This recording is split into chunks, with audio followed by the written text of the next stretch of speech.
Madame, Monsieur, bonjour, bienvenue au Media Lab dans le cadre de nos rencontres métiers. Alors aujourd'hui, nous avons la chance de recevoir Madame Sophie Bourlange. Bonjour Sophie. Bonjour. Vous êtes directrice de la communication actionnaire d'AXA. Donc AXA, tout le monde connaît, mais directrice communication actionnaire, c'est-à-dire un département dédié à la communication en direction de nos actionnaires. Alors ça consiste en quoi? Pourquoi une telle direction? Alors le groupe AXA est un groupe relativement récent, on a à peu près 35 ans. On est parti d'un petit acteur régional pour devenir un mastodonte dans notre métier. On est un leader mondial de l'assurance. On est présent dans 64 pays, on a 160 000 collaborateurs. Et puis on a également un actionnariat qui est très ouvert, très diversifié et au sein duquel les actionnaires individuels et les actionnaires salariés ont une part assez importante puisque les actionnaires individuels détiennent 10% de notre capital et les salariés 6% supplémentaires. Donc on arrive à un actionnaire qui détient 16% du capital. Et donc il nous est apparu nécessaire et utile et une bonne idée d'avoir un département qui était en charge de communiquer, d'être en relation avec ses actionnaires. Alors pourquoi? Parce que fondamentalement ils détiennent beaucoup de capital, mais ils sont très nombreux, donc c'est à la fois du grand public, mais du grand public averti, et on ne peut pas tout à fait leur donner les mêmes supports d'information qu'on donnerait à un grand gérant d'actifs qui détiendrait en une personne 3% du capital. Il y a un vrai besoin d'adapter et de développer des supports. Parce qu'ils sont naturellement en demande en fait d'information, de l'information que vous leur délivrez. Bah, ils sont en demande et tant mieux parce que c'est normal. Oui, ça veut dire qu'ils se sentent concernés. Ils sont investisseurs dans notre compagnie, donc ils ont besoin d'informations. Ils ont besoin d'une information qui soit intelligible, authentique et pertinente. Justement, comment ça marche? Vous leur délivrez toute l'année ou il y a des moments assez privilégiés, il y a des temps forts, comme on dit, je ne sais pas, comment ça fonctionne? Alors, comme toutes les directions de relations actionnaires, il y a un temps fort qui est le temps fort de la loi, qui est l'Assemblée générale, qui est le moment où on réunit tous les actionnaires qui le souhaitent dans un espace physique où ils peuvent poser leurs questions au management et puis surtout où ils peuvent voter, qui est quand même le grand moment. Décider d'un certain nombre de choses, comme par exemple le dividende, mais beaucoup d'autres décisions leur sont données, proposées exactement.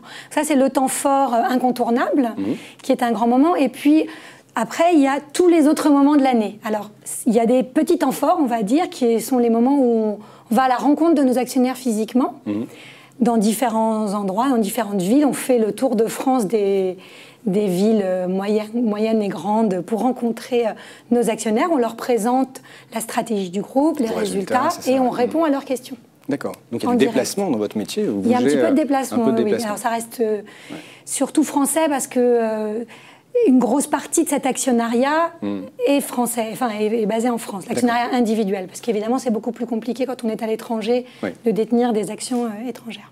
Sinon, vous avez recours à des outils ou dispositifs qui sont multiples, en fait. Exactement. Alors après, il y a tout le reste qui ne sont pas des moments, mais qui sont des supports d'information. Alors nous, notamment, il y a de ce point de vue-là, il y a un autre temps fort qui est la production du rapport d'activité et de responsabilité d'entreprise, où on encapsule dans un document auquel on donne du sens l'année du groupe, notre stratégie et puis la vision qu'on a de notre métier. C'est vraiment un document qui, si on veut ressentir ce qu'est AXA, il faut feuilleter ce qui veut dire que rapport. Vous allez au sein même d'AXA à la pêche aux différentes infos que les différents services ou directions vont vous fournir pour justement alimenter ce rapport. Et après, vous l'établissez, vous en faites une synthèse, vous en faites un travail de présentation, j'imagine, le plus intelligible possible. Ça, c'est votre job. Exactement. On rencontre, on fait des interviews, on lit on relit tous les communiqués de presse, tous les documents internes qui nous permettent de vraiment hiérarchiser ce qui est vraiment intéressant sur l'année. Et puis, on fait des reportages spécifiques pour ce rapport où on va aller filmer en Afrique, en Thaïlande, pour incarner des sujets qui nous semblent tout à fait au cœur de la stratégie d'AXA. Du coup, dans votre équipe, quel profil? Parce que, c'est de la communication, donc vous êtes tous des communicants. Dans le même temps, on a des chiffres en face de soi, parce que vous allez aussi à la pêche aux infos financières. Il faut être capable de les comprendre. C'est pas donné à tous les communicants, si je puis dire, pardon, mais d'être préparé à ça. Qu'est-ce que vous recrutez comme type de profil? Et après, on parlera de votre cas personnel à vous. On est quoi? On est plus communicant dans l'information au départ ou on est plus financier?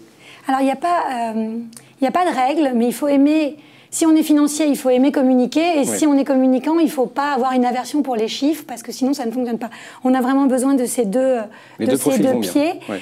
En plus, c'est compliqué par le fait, entre guillemets, qu'on est dans un groupe financier nous-mêmes, donc la matière, une partie de la matière, même si on est au quotidien de nos clients et on est en fait beaucoup plus concret que ce qu'on peut imaginer, il y a quand même un petit coup d'entrée financier pour parler d'un groupe comme AXA.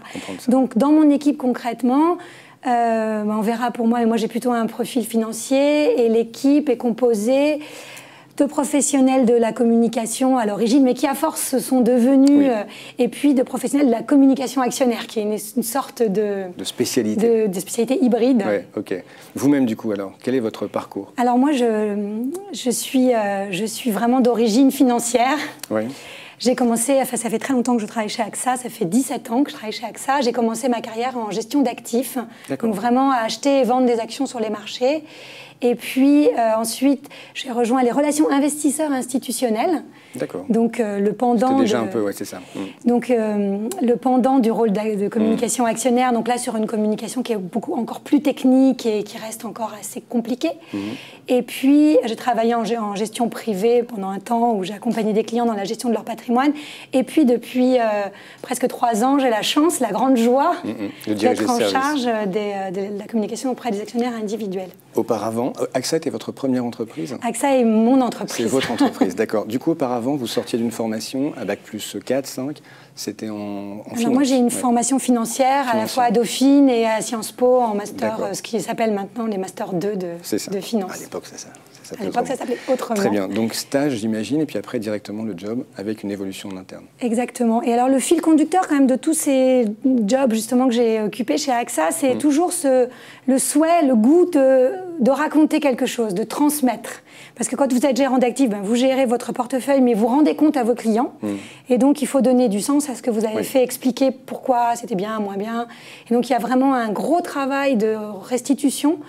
Évidemment, relation investisseur, on est tout à fait dans la problématique actuelle, c'est-à-dire de communication actionnaire. On doit expliquer la stratégie, les résultats à un public extérieur. Et puis, donc voilà. Donc, il y a toujours ce goût de transmettre. Justement, pour terminer, j'allais dire... dans l'enseignement. Exactement. Pour terminer, j'allais vous demander, finalement, aujourd'hui, qu'est-ce qui vous plaît le plus dans votre job? C'est quoi le moteur principal de votre investissement aujourd'hui? Alors, il y a plusieurs choses. Déjà, ce qui est sympa dans le job de l'équipe, c'est qu'on fait plein de choses différentes. On crée des rapports, donc on est sur de l'édition avec le souci vraiment la perfection de l'édition dans sa tradition. On fait du digital avec le côté moderne et dynamique et le plus interactif possible. Donc on fait un événement où il y a 1000 personnes, donc il y a un sujet d'événementiel qui va du plus stratégique à qu'est-ce qu'on va raconter au plus tactique, est-ce qu'on a le bon nombre de chaises, tactique, pratico-pratique. Donc on est vraiment sur un champ qui est extrêmement large, qui fait qu'il y a finalement peu de routine. Et même si les événements reviennent, mais dans une journée, dans une semaine, on jongle d'un sujet à l'autre. On passe d'expliquer les résultats à vérifier qu'on a bien les kakémonos. Donc ça, c'est assez sympa au quotidien.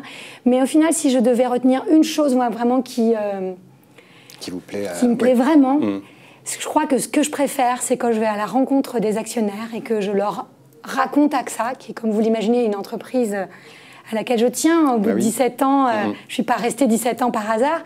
Donc, quand je raconte AXA, quand les gens me disent finalement, l'assurance, c'est pas si compliqué. On voit maintenant comme vous êtes au quotidien de tout le monde. Et ça, c'est vraiment des moments où eux posent leurs questions.